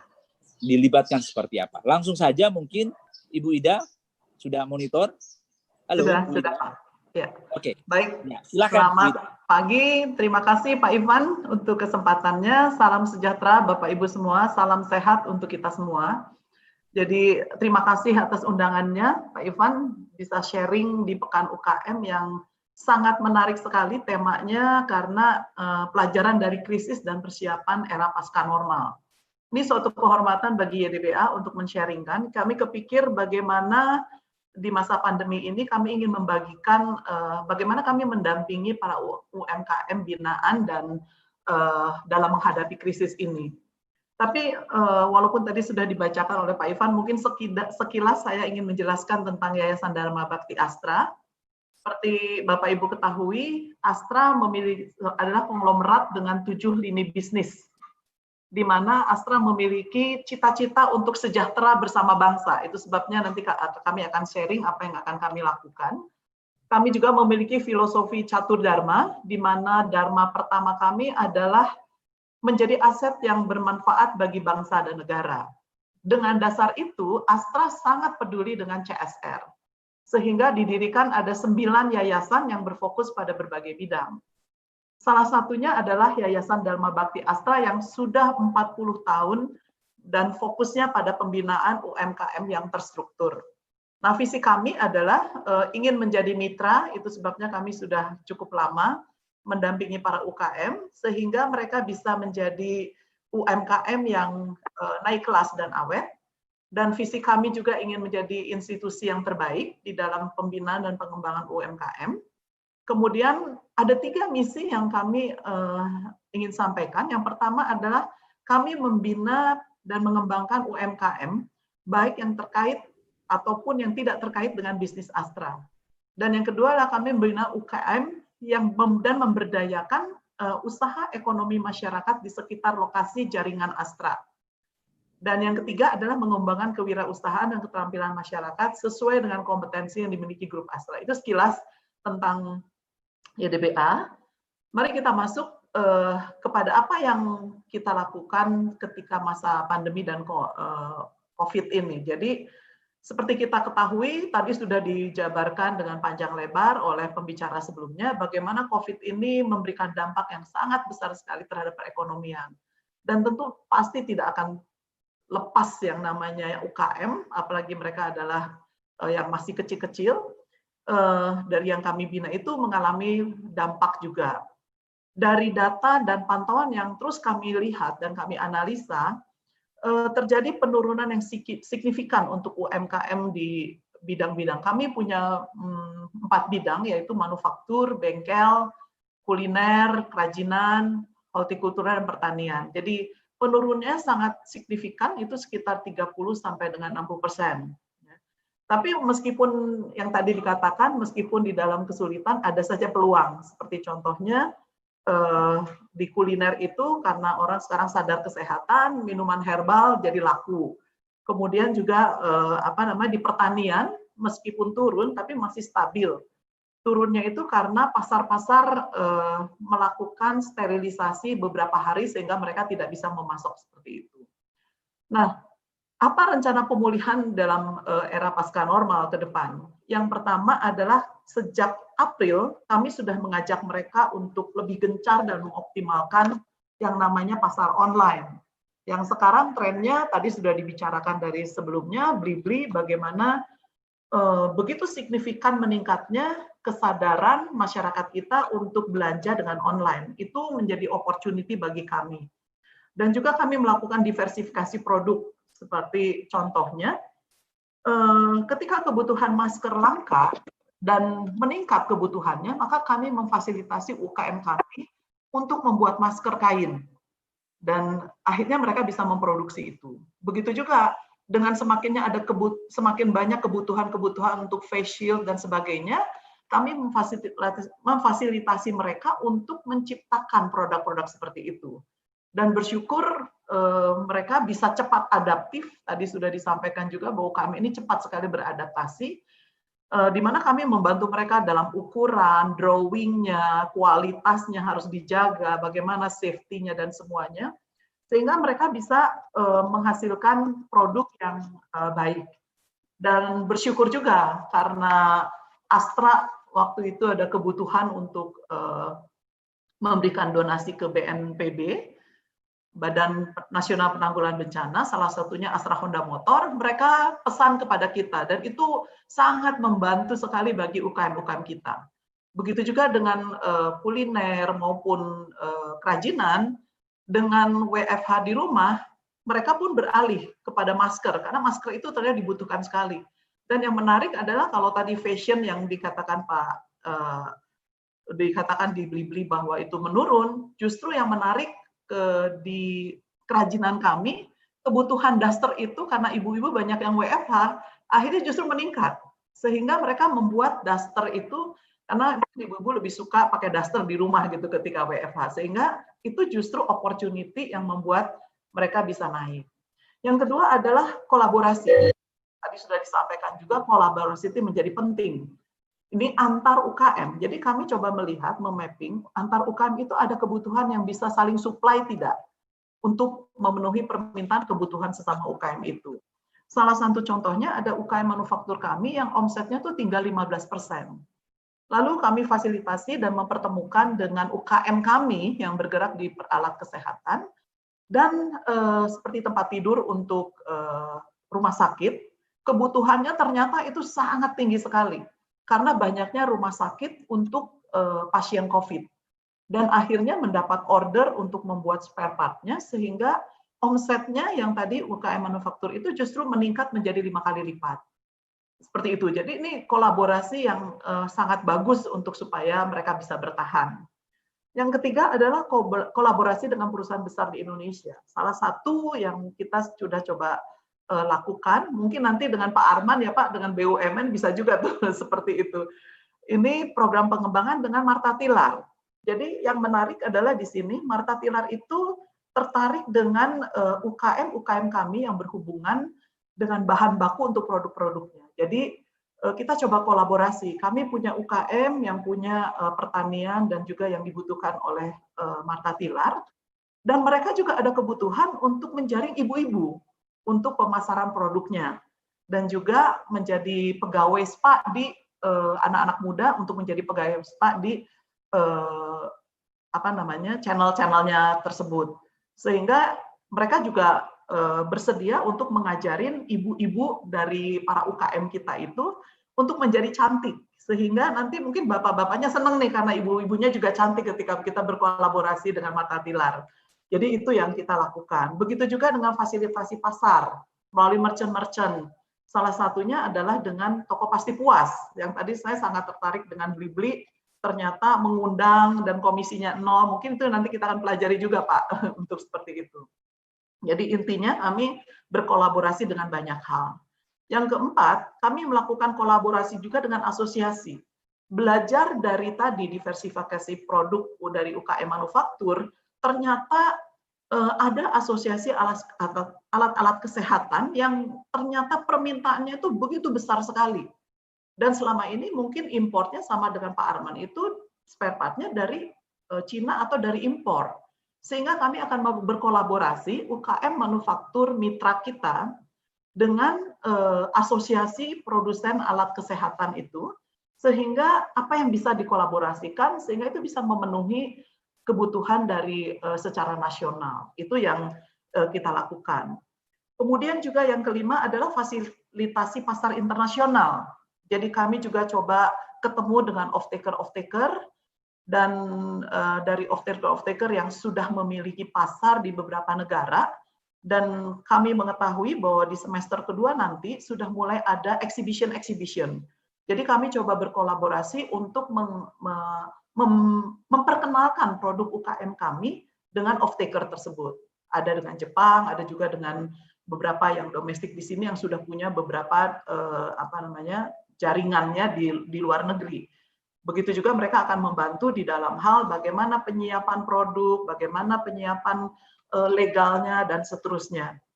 Dan kita berharap nih, semoga dengan COVID ini justru membawa satu hal yang positif bagi para UKM kami, sehingga ke depan UKM kami ini bisa menjadi pelaku bisnis di Asia. Nah, itu kerinduan kami. 1 menit ya, Bu.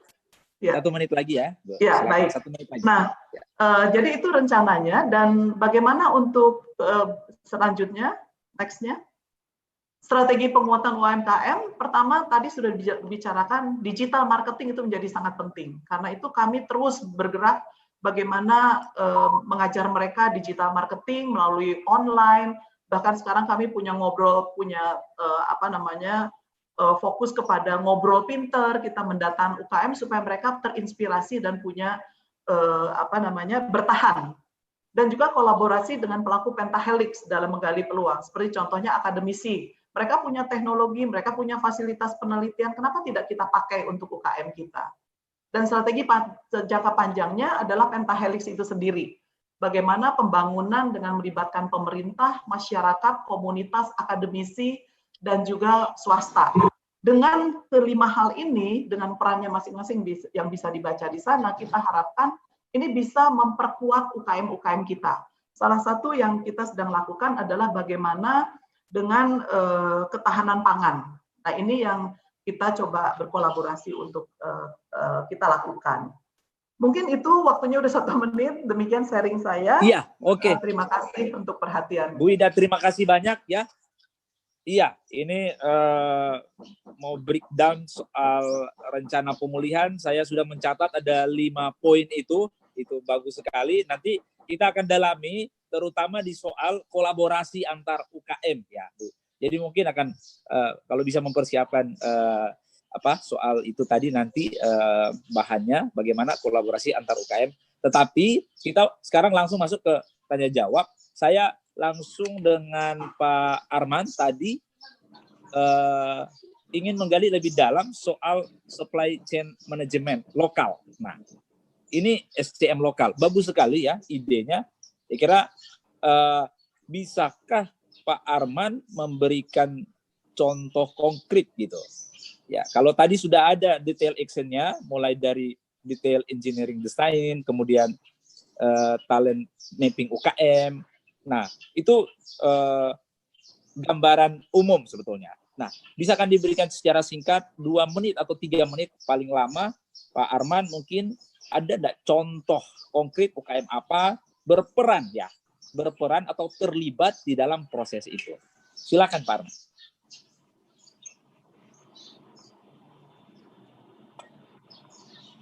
Di unmute Pak, di unmute mungkin unmute. Ya, silakan.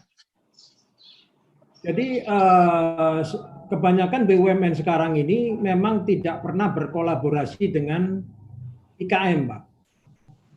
Jadi pada era Pak Erick Thohir, beliau sudah menekankan bahwa IKM harus dilibatkan. Sehingga di klaster manufaktur saya diminta oleh tim untuk membuat prosedur pengadaan bagi IKM. Kenapa kita harus membuat prosedur pengadaan? Karena kalau kita sudah bikin prosedur pengadaan berikut SOP-nya, maka ini akan ditaati oleh seluruh BUMN yang ada di klaster tersebut, Pak. Jadi kita bermainnya dari sisi regulator di internal klaster, Pak. Sehingga dengan demikian kalau prosedur pengadaan ini sudah menjadi keputusan bersama, maka nanti kita baru bisa membangun bagaimana IKM itu dilibatkan dalam proses ini. Kementerian BUMN itu memberikan KPI, Pak. Salah satunya adalah TKDN, harus di atas 30%. Kalau enggak, direkturnya dipecat, Pak.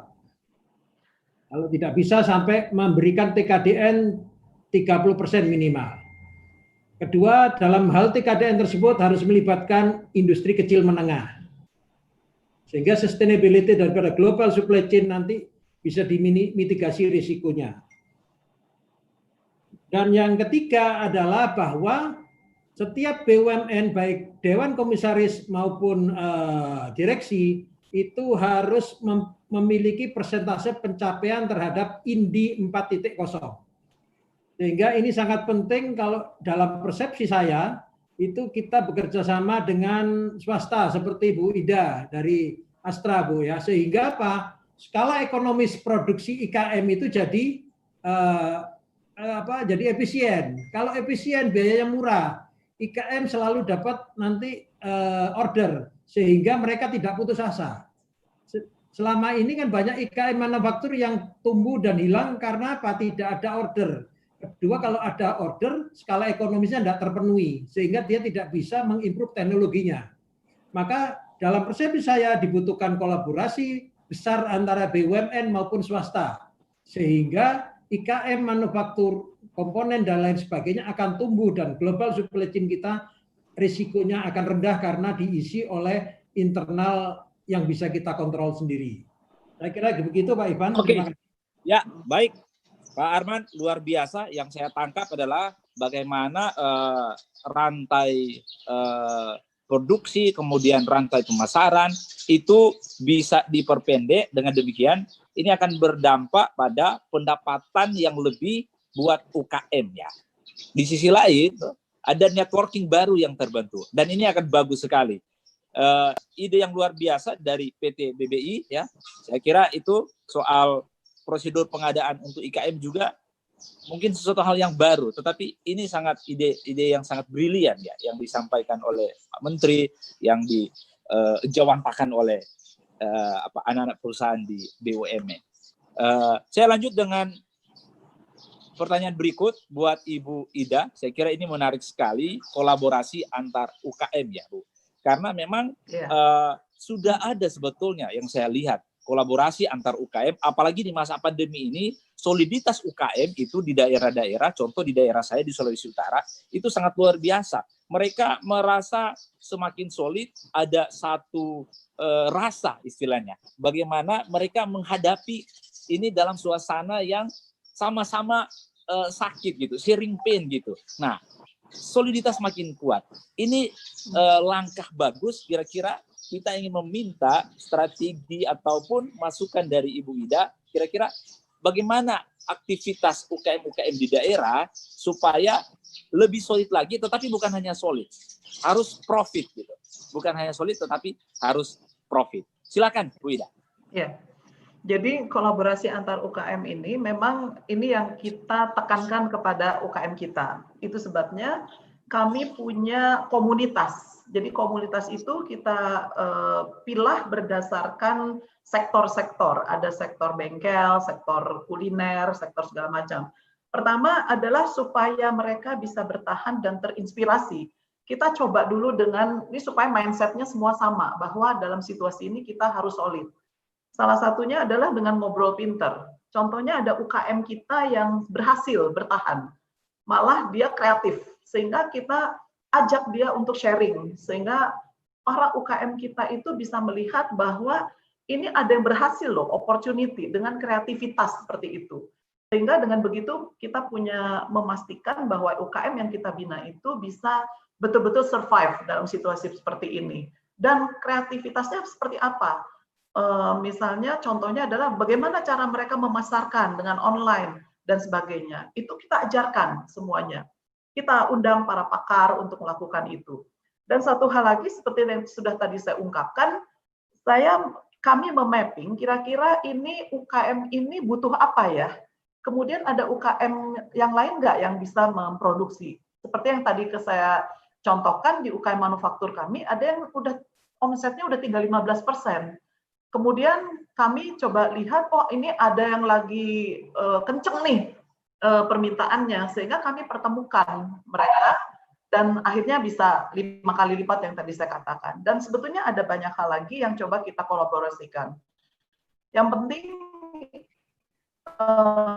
yang kami bina kepada mereka itu mereka harus tetap survive dan bagaimana untuk bertahan di dalam situasi seperti ini dengan kreativitas yang kita coba ajarkan kepada mereka. Sehingga seperti yang tadi yang pertama dengan hal yang seperti itu mereka lumayan kok ada yang bisa berhasil dengan seperti itu. Mungkin kira-kira seperti itu Pak yang ini. Ya, baik. Ini waktunya sangat singkat, tetapi kita sudah banyak mendapatkan informasi. Saya kira dari tadi sesi pertama kita bicara tentang pasar online, itu bagaimana mengoptimasi juga. Ini seperti materi yang disampaikan oleh yang terakhir dari Yayasan Dharma Bakti, rencana pemulihannya. Kemudian kolaborasi antar pengusaha, kolaborasi dengan pengusaha besar, tadi sudah diulas juga oleh Pak Arman. Nah, yang barusan tadi kolaborasi antar UKM. Saya kira kalau kita sama-sama saling berkolaborasi, baik itu antar UKM, kemudian keterlibatan dengan pengusaha besar, dan dengan teknologi yang ada kita mampu untuk memanfaatkan ini sebaik-baiknya, maka di masa pandemik ini kita tidak perlu khawatir soal cash flow kita yang tersumbat. Saya kira banyak sebetulnya yang ingin saya tanyakan lagi dan informasi-informasi lain yang perlu kita sampaikan juga ke teman-teman UKM di seluruh Indonesia, tetapi karena waktu yang sangat terbatas ini dan mungkin akan ada penyampaian dari Pak Presiden, ada komentar dari Pak Presiden, tetapi sebelum komentar Pak Presiden, saya ingin ada semacam tips dan strategi mungkin dari pertama ya Pak Arman, tips dan strategi buat teman-teman UKM, bagaimana bangkit di keterpurukan ini, langkah sederhana apa, langkah kecil apa yang mesti dilakukan. Itu untuk Pak Arman, dan yang kedua untuk Ibu Ida. Nah, kira-kira ada enggak cara gitu, cara meyakinkan lagi lembaga keuangan karena Ibu Ida juga bekerja di Yayasan Lembaga Keuangan, dengan mempertimbangkan risiko-risiko UKM. Karena kita tahu di saat ini UKM sangat-sangat terdampak dan cash flow-nya terganggu. 1 menit masing-masing, saya persilakan dari sekarang. Ya, terima kasih Pak Ivan. Jadi intinya adalah IKM ataupun UKM itu harus berani melakukan redesign bisnis model di era new normal ini. Redesign bisnis model itu penting karena dengan redesign dia akan bisa menggunakan core kompetensi bisnis proses yang ada sebelumnya untuk memproduksi produk yang berbeda atau beralih ke sektor yang berbeda, tetapi core kompetensi proses bisnisnya masih tetap. Ini yang dilakukan di semua BUMN, hampir semua BUMN manufaktur melakukan itu. Seperti kayak di kita di kluster manufaktur itu sekarang membuat ventilator. Kemudian membuat juga alat kesehatan. GE atau General Motor juga yang di Amerika itu sekarang membuat ventilator. Tetapi produk ventilator yang dia tentunya tidak akan bisa produksi selamanya. Ketika kondisi ekonomi sudah beralih baik, maka tentunya dia akan kembali ke bisnis proses semula. Oke, sip. Ya, baik. Terima kasih banyak tipsnya dari Pak Arman, dan silakan Bu Ida. Ya. Bagi kami, UKM itu adalah survivor. Jadi mereka cukup adaptif di dalam bertahan dalam situasi apapun juga. Karena itu mereka harus kreatif dan adaptif terhadap situasi ini dan selalu melihat peluang. Seperti yang tadi sudah saya contohkan, mereka sangat adaptif untuk bisa diversifikasi produk dan tetap menjaga quality dan juga QCD-nya ya. Sehingga seperti yang tadi disampaikan Pak Ivan, mereka akhirnya bisa bankable ataupun juga bisa keuangan itu bisa diterima oleh karena produk-produk mereka adalah unggul. Mungkin itu Pak yang bisa saya sampaikan, dengan tidak lupa shifting paradigmanya terhadap digital. Oke, baik. Terima kasih banyak sekali lagi untuk kesediaan waktu dari Pak Arman dan Ibu Ida. Luar biasa telah memberikan inspirasi buat Indonesia. Dan yang terakhir, kami akan memberikan kesempatan kepada Pak Presiden. Selanjutnya saya akan memberikan waktu ini ke Pak Ardi, dan saya mohon izin, mohon undur diri. Saya mengutip tadi kata Pak Arman, redesain kembali bisnis kita, kemudian kata juga Ibu Ida tadi, bagaimana kita tetap kreatif dan adaptif. Terima kasih. Assalamualaikum warahmatullahi wabarakatuh. Salam sejahtera untuk kita semua. Sukses selalu. UKM Indonesia, menyerah bukan pilihan. Silakan Pak Ardi. Baik, terima kasih Pak Ivan. Kalau mendengarkan beliau ini selalu penuh semangat ya, luar biasa. Memang beliau pengusaha sejati, entrepreneur sejati, jadi sudah tahan banting Pak ya, sudah melewati berbagai masa. Baik, mungkin dari Pak Presiden ICSP Indonesia, Pak, mungkin ada komentar sedikit Pak Jeki. Baik, terima kasih Pak Ivan, Pak Arman, Bu Ida, luar biasa sekali. Saya sih terus terang aja mengharapkan ini benar-benar suatu wadah pembelajaran untuk para pengusaha mikro kecil menengah, benar-benar naik kelas menjadi perusahaan yang benar-benar dijalankan oleh pengusaha. Makanya saya selalu menghindari menggunakan istilah pelaku gitu ya, karena ini pengusaha. Jadi harus berpikir, bersikap, bertindak sebagai pengusaha, dan perusahaannya diperlakukan seperti perusahaan beneran begitu. Jadi makanya tadi pesan-pesan dari Pak Arman, dari Bu Ida, dan juga Pak Ivan ini benar-benar satu kita simak, dan semua menggarisbawahi hal yang sama, bahwa sebagai pengusaha memang menyerah itu bukan pilihan begitu. Selalu ada cara. Pemerintah, Pak Arman, Bu Ida, swasta semua sudah banyak melakukan buat para pengusaha UKM ini. Jadi sudah waktunya kita melakukan introspeksi. Kita ini di mana sih sebenarnya posisinya? Apakah kita benar-benar sudah menjadi pengusaha? Atau saya ini trader? Atau saya pemula? Atau saya ini baru produser saja? Ini yang perlu kita introspeksi, dan kita melihat semangat entrepreneurship itu mendasari semuanya. Semua bisa membantu, tetapi kalau semangat entrepreneurship tidak ada dari para pengusaha itu sendiri, ya mungkin susah menjadi pengusaha yang bisa naik kelas. Sekali lagi terima kasih Pak Arman, Ibu Ida, Pak Ivan, Dan sekali lagi, seperti yang tadi sudah disampaikan oleh Pak Ivan, bahwa menyerah itu bukan pilihan. Mungkin itu pesan saya. Terima kasih banyak. Silakan Mas Ardi. Terima kasih Dr. Jeki Musri. Baik, Bapak Ibu, kita sudah di penghujung acara, tapi masih ada satu sesi singkat menarik lagi yang kami sebut sesi gagasan. Jadi sesi gagasan ini adalah tips-tips praktis yang diambil dari materi yang dikembangkan oleh Makpos Institute yang kami sebut program pengusaha juara. Ada 25 topik pilihan yang bisa dipilih Bapak Ibu secara online, dan salah satunya nanti akan kita lihat contoh tips praktis yang kami kembangkan untuk pelaku UKM di Indonesia. Nanti akan disampaikan oleh rekan saya, Saras Valendia. Silakan, Saras. Baik, selamat pagi Bapak dan Ibu. Perkenalkan sebelumnya, saya Saras Valendia, akan membawakan sesi gagasan terkait banjir orderan dengan strategi pemasaran. Baik, bisa di-share screen materinya. Oke, selanjutnya. Next.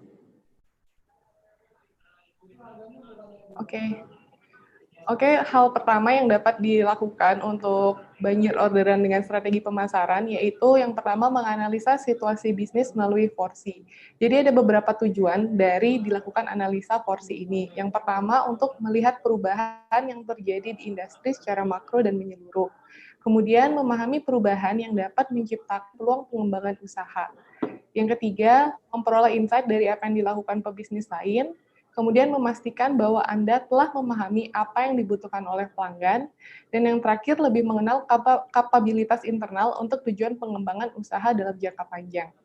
Adapun analisa bisnis ini dapat dimulai dari change, di mana pada bagian ini akan terdiri dari teknologi, social culture, political legal, market, dan ekonomi yang merupakan aspek perubahan yang penting dalam analisa lingkungan bisnis.